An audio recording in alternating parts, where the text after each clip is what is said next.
This happened when I was about 8. For reference, I'm female. I grew up in an apartment complex with about 20 buildings, each around 25 floors high. Each floor had 4 apartments, which made about 2,000 apartments overall. Each building had a car park underneath, with an elevator and a flight of stairs that went from the car park to the roof. My apartment was on the 5th floor of an apartment building right in the middle of the complex.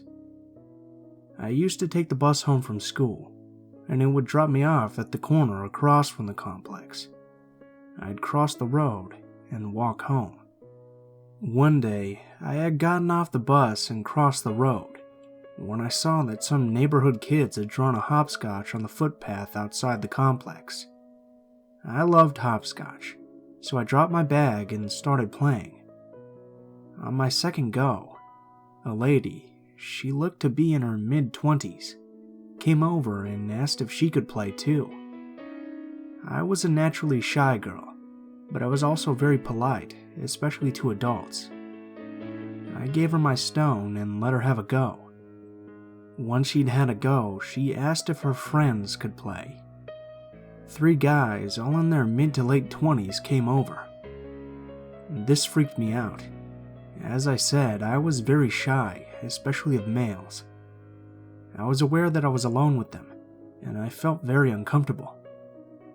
I told the lady that they could play, but I had to go home. She gave me a sad look and said that she hoped we could be friends. I didn't want to hurt her feelings, but I was pretty scared, so I lied and I told her I would take my school bag home and come right back. I picked up my bag and hightailed it out of there. I got home and thought that would be the end of it. I was scared of getting in trouble from my parents for talking to strangers, so I didn't tell them. The next day, though, the lady was waiting for me at the gates of the complex. She said that she was very sad that I hadn't come back, and that I had hurt her feelings. I said that I was sorry, but that my mom had made me do my homework. She asked if we could play now. I looked around and saw her friends waiting by a van. She said that they wanted to take me to have ice cream at Kiki's. Kiki's was a new ice cream place that had just opened. Each ice cream came with a toy, and all my friends at school had at least 2 toys each. We couldn't afford to go there, so I'd always felt left out. Now, this lady was offering to take me. I knew that I shouldn't go with her, so I said thank you, but that I couldn't play today. She got really angry and said that I had to go with her. Being a timid kid, I hated being yelled at, so this freaked me right out and I started to cry. The lady almost immediately backpedaled and said she was sorry and gave me a hug. Then she tried to lead me to the van, saying an ice cream would make it all better. I pulled away and started to run home, but this time, they followed me. I could hear them running after me, and I knew they were faster than me, so I figured I had to hide from them. I flew into the underground car park of the building closest to the gate and hid between 2 cars. I heard them run down the ramp and stop, and then I heard the lady call out to me. "Do you like hide and seek? Let's play. Ready? We're coming to get you." I was shivering violently and knew that they'd find me here. I decided I'd get to the elevator shaft, take the elevator up to the top, then run down the stairs a few floors and take it back down, thinking that they'd see the elevator stop on the top floor and assume I was hiding there. The elevator was on the other side of the car park. I had to go around 2 corners to get there. I crept along the wall, staying as low as I could until I was around the corner. Then I bolted for the elevator. The elevator was in a small room that had a huge door. I got inside but didn't get to close the door all the way. I pressed the up button and watched as the elevator slowly descended, stopping at nearly every floor. I crept over to the door and peeked out through the crack to see where they were. I spotted them just as I heard the elevator bing from behind me. Without thinking, I closed the door. Now, as I said before, the door was huge, so it made a huge noise as it closed, and even as I ran into the elevator, I knew they'd know where I was. The elevator was full of people, so I squeezed right to the back, hiding between two boys and a girl who I'd seen around before. The girl lived in my building but on a different floor. I watched the elevator doors closing, praying that they would hurry up. Just before they closed, a hand shot between them, and they opened again. The woman was there, looking furious. "Get out here," she yelled. An elderly woman asked what the matter was, and the woman said that I was her daughter and I'd run away. I was too scared to speak, as the woman grabbed my arm and tried to drag me out. One of the boys sensed something was wrong, though, and stopped her. He asked if I knew her, and I shook my head and started to cry. The girl from my building picked me up, while the boy told the woman to leave me alone. Since the elevator was full of people who now realized what was happening, the woman and the guys disappeared. The girl from my building and the two guys walked me home and told my parents what had happened. The police were called, and after some investigating, I wasn't told this until years later, found that the women and men were child traffickers. I'm so grateful that that boy realized something was off and stepped in. Who knows where I'd be if he hadn't.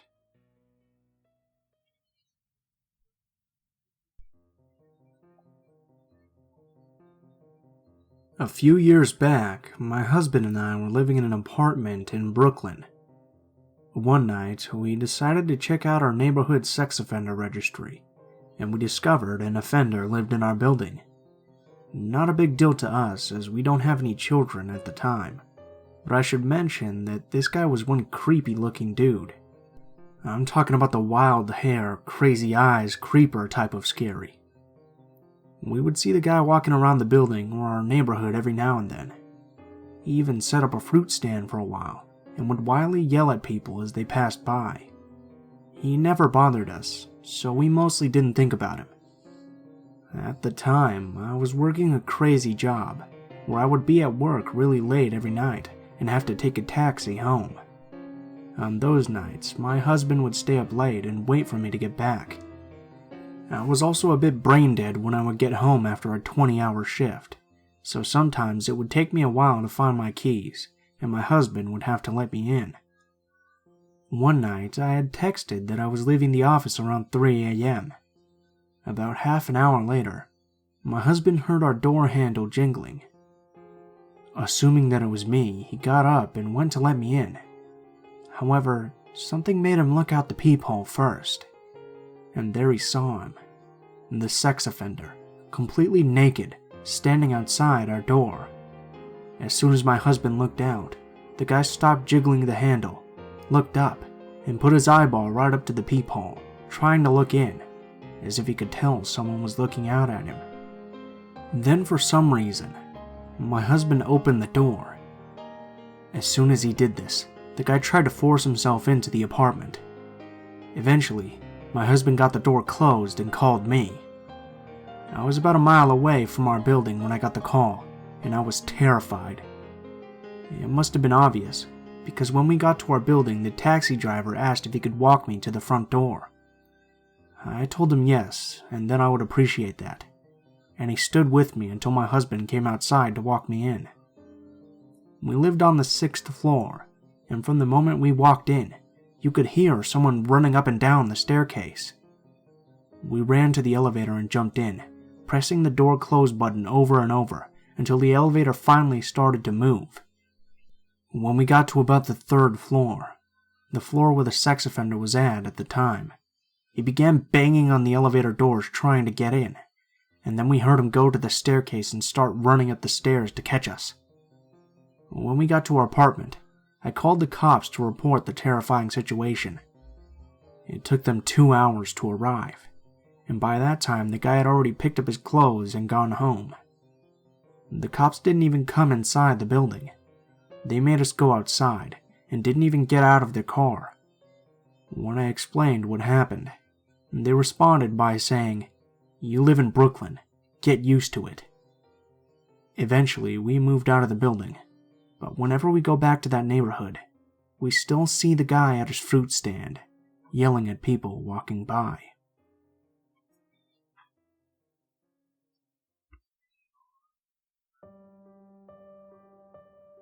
This story happened to me when I was about 7 years old. We lived in a relatively big town in Russia. Towns, unlike villages, are known for their tall multiple apartment buildings, which I wouldn't dare call skyscrapers, but some of them have been known to go up to the 24th floor. Ours, for example, had 9 stories, and our apartment was on the 8th floor. Another detail that you need to know is that each floor had 4 apartments, 2 on each side, separated by the staircase. This separation left room for a little hallway. Some people would claim them for theirs and install a door right at the beginning of this new hallway to have extra protection for the 2 apartments on the side. Our apartment had that little extra hallway, and the door installed was wooden and old. When we first moved in, we were curious to see who our neighbors in the apartment directly to the left were. Turned out it was a family of 3, a mother and her 2 sons in their late 20s. She worked a lot to provide for her sons, who seemed very healthy at first. Tall, lean, and talkative, although I couldn't really grasp the whole idea of addiction or drugs in general. I remember being repulsed after finding out that we lived right next to heroin junkies. They were harmless since their mother provided enough to get them what they needed. But I do remember stories of them stealing on occasion, or climbing into their apartment down from the roof whenever they forgot to take their keys. One day, I overheard a conversation that their mother wouldn't be able to make enough money anymore, so the whole family was looking for a cheaper place to stay. I can still make out this woman's facial features. She always looked so tired and sad, but still tried to smile when she saw me. Although we did not initially agree, our grandma moved into the empty apartment a couple of months later, and I started to like it more, being able to just step out of our apartment and go straight to hers. The wooden hallway door protected us from the stairway, and provided a sense of having a huge family in a huge house, even though I was the only child at the time. My parents were pretty busy people. My mom had a business and my dad was an engineer. My grandma had already retired, but she had a good piece of land out in the village that she used for gardening, so she too was very busy to keep her crops alive, and therefore spent a lot of time away. Although I was little, I was raised to be responsible and aware. I hate stereotypes, but when it comes to crime in Russia, I must admit that a lot of them are true. The idea of having a babysitter was not widely spread until the 2000s or maybe later, so whenever my parents had to leave the house, I would have to take care of myself. Sometimes I would go and visit Grandma, but when she was gone too, let's just say I didn't complain. I would watch cartoons and talk on the phone a lot, and eat jam straight out of the jar. This day was one of those days.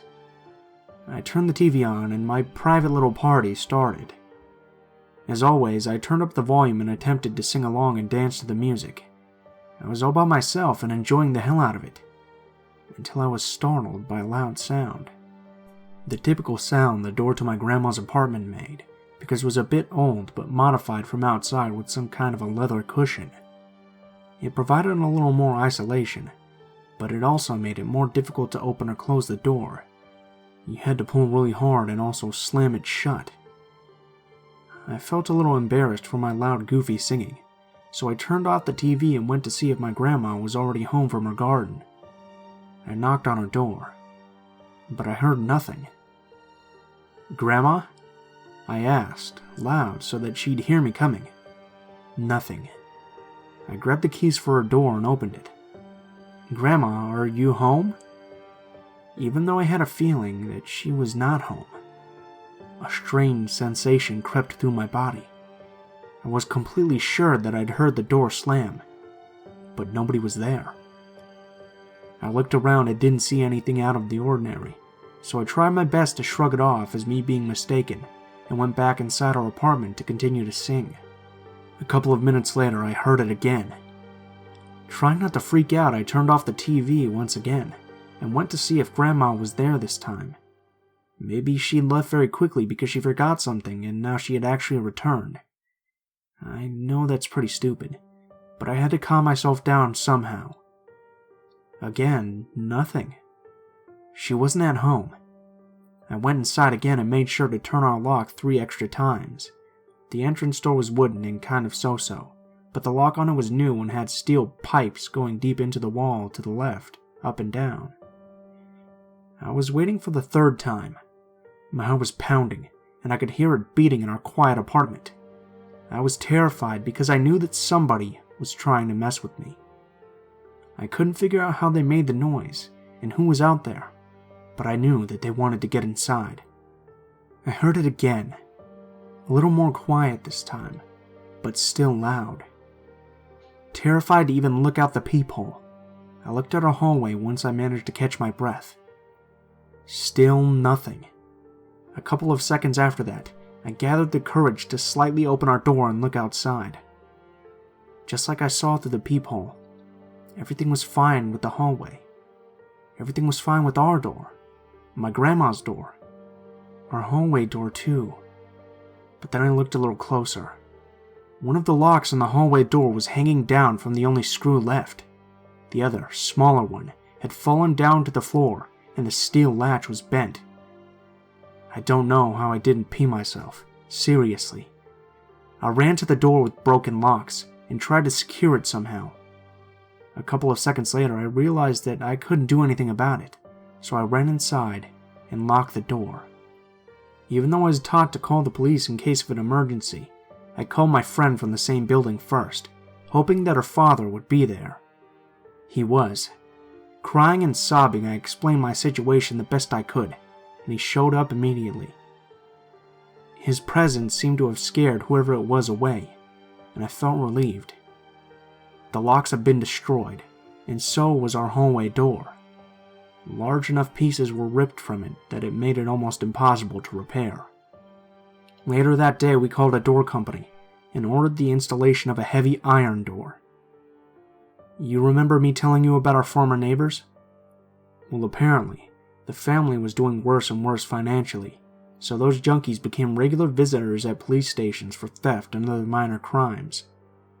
This time, one of them must have remembered where they used to live, so we thought that it would be easy to break in since the door in the hallway would eventually give way. I can't believe those were the same people who had acted so friendly and seemed so harmless. The man was eventually caught, but I never quite got rid of the fear of being alone in a place somebody tries to break into. I have occasional nightmares that portray exactly that.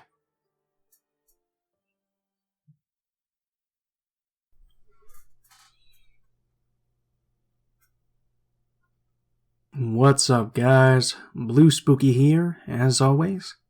I just want to thank you guys so much for watching, especially if you made it this far to the end. If you guys liked the video, please feel free to leave a comment below, or perhaps like, share, or subscribe if you feel so inclined. If you guys have a personal story you'd like to submit to me, you can go ahead and take a look in the description. There will be links to my social media, including my Gmail, Twitter, and Facebook accounts. You can go ahead and send me a message on any of those, and I'll try to include your story in a video as soon as possible. If you do decide to send in a story, please feel free to include in the tagline what the story is about if it has a theme, and how you like to be credited in the description of the video that your story is used in. If anybody is curious about the music is always listed in the description in the order which it appears in the video. I'll also have names of the tracks and links to the artists I used. So if you're curious about the music, go check in the description. It's always down there. Last but not least, if you guys have any constructive criticism, please feel free to leave it in the comments below, as I'm always looking for new ways to improve the channel. Thank you guys so much for watching, and I hope you guys have a great day.